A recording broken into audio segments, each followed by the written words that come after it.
Вдигайте ръце нагоре, тази вечер е за Радко и Митко, баща и син, шампиони!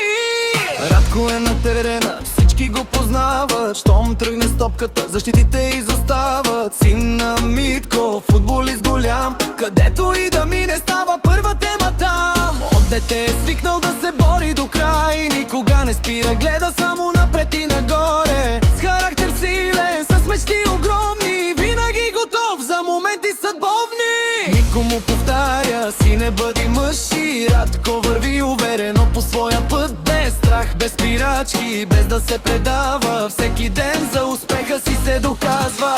Радко, футболист голям, син на Митко, номер едно е там. Демата, тарикати, най-големите в града, където и да стъпят, правят атмосферата. Радко, шампион роден, с баща до себе си е непобеден. Всички знаят техните имена, защото носят уважение навсякъде по света.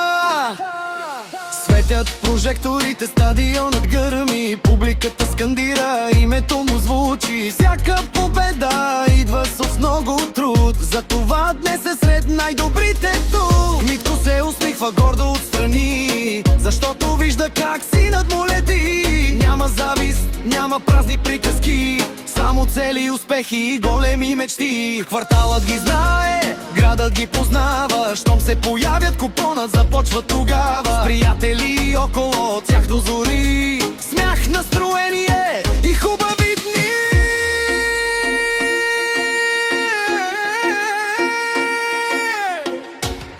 Айде! По-силно! Тази вечер всички пеят! Радко, футболист голям, син на Митко, номер едно е там. Демата, тарикати, най-големите в града, като и да стъпят, правят атмосферата. Радко, шампион роден, с баща до себе си е непобеден. Всички знаят техните имена, защото носят уважение навсякъде по света. Баща и син, това е сила, през годините съдбата ги е калявала. Един до друг, в добро и беда, затова вървят уверено през света. Няма кой да спре мечтите им сега, няма кой да вземе тяхната следа. Когато семейството е зад гърба ти, ставаш по-силен от всички прегради.